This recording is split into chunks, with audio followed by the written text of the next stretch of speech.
Hello brilliants, अभी हम कर रहे हैं 8th क्लास के लिए elements math chapter number 2 linear equations in one variable exercise 2.2 और क्वेश्चन नंबर है अभी 7।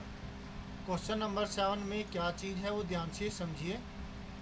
The age of Tani and Daisy are in the ratio 5:9। अब ये प्रोनाउंसिएशन आप देख लीजिएगा, टीचर क्या बोलते हैं। मुझे लगता है ये टैनी है या तानी है। अभी अंग्रेजी का इंग्लिश पर्सन का नेम है, ये लड़की का नाम है तो टैनी कह लेते हैं, या टानी या तानी जो भी बोलते हैं टीचर। तो टैनी और डेजी इन दोनों की एज का रेशियो 5:9 है। 8 years later sum of their ages will be 86 years। अब से 8 साल के बाद उनकी एज का जो जोड़ है, जो प्लस है, जो एडिशन है 8 साल के बाद वो 86 ईयर्स हो जाता है। दो कंडीशनें हो गई, एक तो रेशियो हो गई 5:9 है उनकी एज की रेशियो। दूसरा है कि 8 साल के बाद उनकी एज का जोड़, एज का सम, एज का एडिशन 86 ईयर्स हो जाता है। तो उनकी प्रेजेंट एजेस हमें बतानी है। आज के समय में उनकी एज क्या है हमें वो निकालना है। तो चलिए करते हैं, बड़ा ही आसान है, लेट अस डू।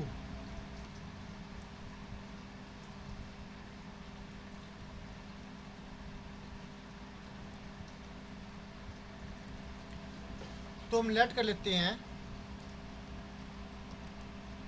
लेट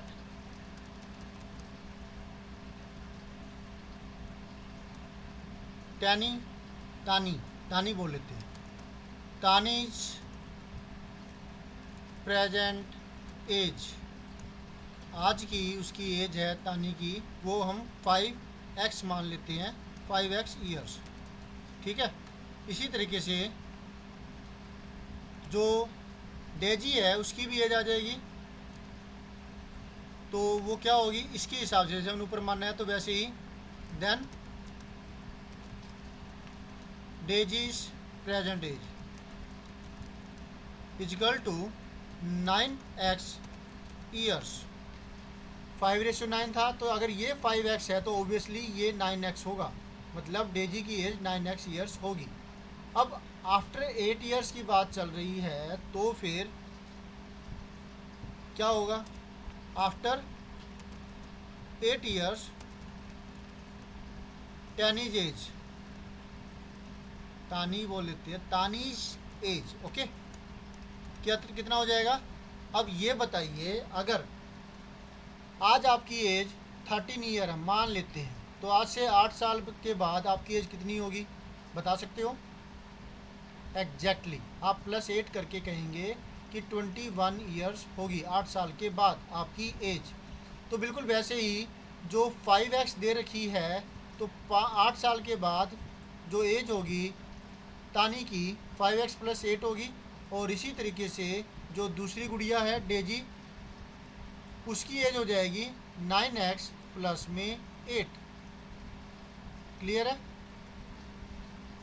तो यहाँ हम लिखेंगे 5x + में 8 8 साल के बाद, और अगर पहले की बात होती तो हम -8 करते 8 साल पहले। समझ में आ गया कॉन्सेप्ट? इसी तरीके से हम निकालेंगे डेजी की एज को।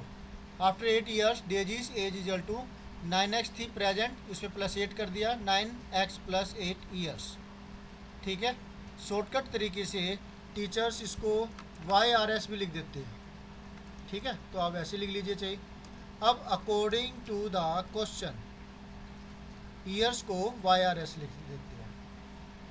अब क्वेश्चन के हिसाब से उन दोनों की एज 8 साल के बाद उन दोनों की एज का सम 86 हो जाता है, मतलब 5x + 8 ये, और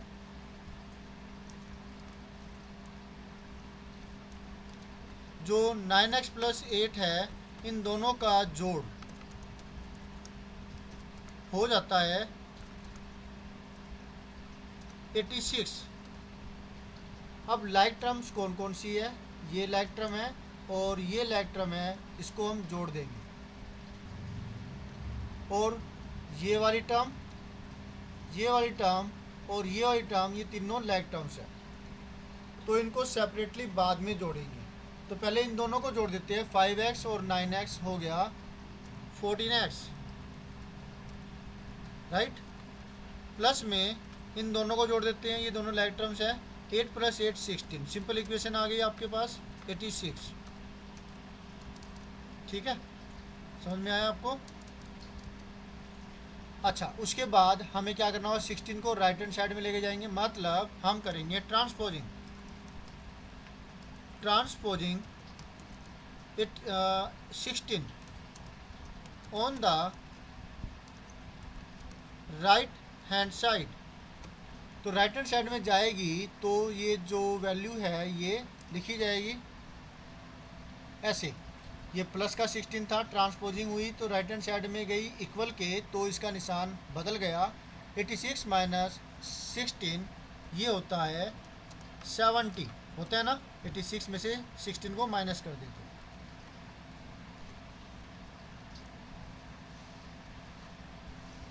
86 माइनस में 16, 6 - 6 0, 8 - 1 7, 70 हो गया। अब करेंगे डिवीज़न। x को अकेला करने के लिए दोनों तरफ हम 14 से डिवाइड करेंगे, डिवाइडिंग बोथ साइड्स बाय 14। तो इसको लिखेंगे फिर ऐसे, 14x बाय में 14 आ गया और 70 बाय में 14 आ गया। दोनों तरफ 14 से हमने इसको डिवाइड कर दिया। आप ऐसे काट के दिखाएंगे, 14x = 70, दोनों तरफ 14 से डिवाइड किया तो काटेंगे आप, ये कट गया, पूरा नहीं कटा, सिर्फ 14, और इधर 14 × 1 = 14, 14 × 5 = 70। ऐसे ही आपको काट के वहाँ दिखाना है, सही है ना। तो आपको मिल जाता है x = 5, x की वैल्यू 5 आ गई। क्लियर है? अब आप आसानी से तानी की और डेजी की प्रेजेंट एज लिख देंगे। आपसे x की वैल्यू नहीं पूछी गई, आपसे उन दोनों की प्रेजेंट एज पूछी गई है, तो आपको ये वाली दोनों स्टेटमेंट दोबारा से लिखनी होगी, और जहाँ पर ये x आया हुआ है यहाँ पर आप मल्टीप्लाई करेंगे x की वैल्यू को, जो कि हमारी आई है 5, मतलब ये हुआ 25, और यहाँ पर होगा 9 × 5 = 45। बहुत बड़ी एज हो गई केजी की, तो 45 ईयर्स। चलो, कॉन्ग्रेचुलेसन, हमने इसका सॉल्यूशन है वो निकाल दिया है, ये हमारा आंसर हो गया। अब आप ये बात ध्यान दीजिएगा कि कंडीशन सेटिस्फाई हो रही है। 25 और 45 की रेशियो है वो कितनी होनी चाहिए, वो होनी चाहिए 5:9। तो ये है क्या, ऑब्वियसली है, दोनों में 5 मल्टीप्लाई किया है। फिर भी अगर काट के देखो तो देखो 25:45, मतलब डेनोमिनेटर में 5 से कट रहा है, ये 5 × 5 = 25, और ये कटा तो ये हो गया 5 × 9 = मतलब क्या ही रेशियो, 5:9। सही है कि नहीं है? तो एक जो कंडीशन है वो फुलफ़िल हो गई 8 साल के बाद। मतलब ये यहाँ पे अगर वैल्यू पुट करें इस कंडीशन के अंदर तो 86 आनी चाहिए। 5 की वैल्यू इसमें पुट करें, 14 × 5 = 70, 70 + 16 86, तो यहाँ पर भी आ रही है। तो ये थी चेकिंग। आप इसको चेकिंग करके देख सकते हैं कि आपका आंसर ठीक है या कि नहीं। समझ में आया आपको? Very good. तो ये है आपका सॉल्यूशन, और आपको याद रहे कि आपको आंसर ज़रूर लिखना है, स्टेटमेंट दोबारा से लिखनी होगी ये दोनों की दोनों, लेकिन x के रूप में नहीं। बच्चे गलती करते हैं और वो सिर्फ यहाँ तक करके आंसर निकाल देते हैं। उन्होंने नहीं कहा x की वैल्यू फाइंड आउट करो, उन्होंने तो इनकी प्रेजेंट एज पूछी है। इसलिए याद रखिएगा कि आपको प्रेजेंट एज के रूप में इसी तरीके से आपको आंसर लिखना चाहिए, ताकि टीचर को कोई ऐसे कोई चीज़ ना मिले जिससे कि वो आपके मार्क्स काट सके, और वो भी आपके मार्क्स काट के खुश नहीं होते। उन्हें लगता है कि बच्चों को अच्छे पूरे मार्क्स मिलने चाहिए, तो वो समझाते भी है, मेहनत भी करते हैं, और इन दिनों में तो काफ़ी ज़्यादा मेहनत कर रहे हैं। तो आपको उनकी मेहनत ख़राब करने का कोई हक नहीं है, अपनी मेहनत करने का ख़राब करने का भी आपको कोई हक नहीं है। आपको पूरे ध्यान से अच्छे से करना चाहिए। तो मिलते हैं नेक्स्ट वीडियो में जिसमें हम करेंगे next solution. Always have a great time. Bye.